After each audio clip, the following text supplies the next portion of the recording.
So now we're in section 3.3, which we're skipping a little bit of the first part of chapter 3, and we're jumping right into the tail end. So this is more of the applied algebra stuff. So we're going to be looking at application problems. And in this section, we're only going to be looking at ones with one unknown quantity. So the first thing that kind of leads into this is learning all of the different translations, going from words to algebraic expressions.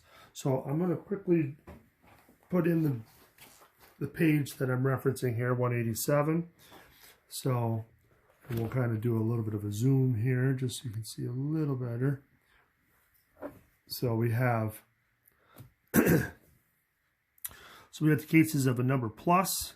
So we know that's a plus, that's addition. Sum is addition, more than is addition, added to, increased by. So those are all ways that we could say addition. So we should know those. Subtraction, we have a lot of different ways too, but we got to be careful with subtraction. Order matters with subtraction. So in this case, 9 less than a number actually reverses the two pieces. So 9 comes second, and then x would come first. A number subtracted from 3, same thing. We got to reverse the order for subtracted from. Subtracted from reverses, fewer than reverses, but there are some that do not. So decrease by keeps the order the same. So x minus 4, 10 minus a number, 10 minus x. So you got to be really careful with those subtraction terms. Some of them are going to reverse the order, some of them won't. Moving down into the bottom, we've got multiplication. So obviously times is one way to do that. Product, remember, that's the word for multiplication. Doubling, tripling, those all mean multiplication. Quotient is division. Divided by also is division as well. So again, the order does matter with division. So the order matters with subtraction, but the order matters with division also. And then, of course, you could combine the different terms as well. So 15 subtracted from 4 times a number.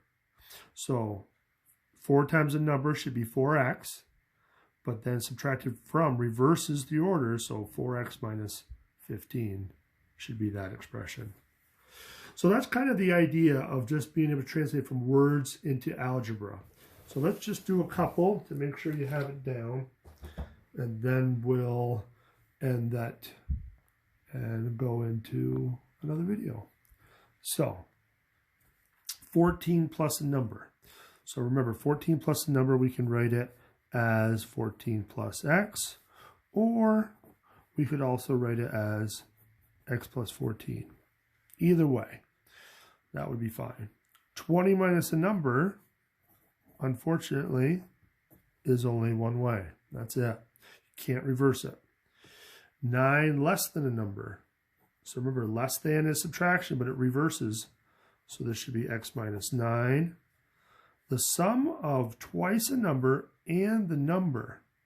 So remember, sum means add. Twice a number, we can write that as 2x. And of course, the number is also x. So we want to add 2x and x. So we could write that as 2x plus x, or we could reverse it. X plus 2x. 10 fewer than 7 times a number. Okay, so fewer than, remember, is subtraction, but it's reversed. Remember, subtracted from, fewer than, those all reverse the order.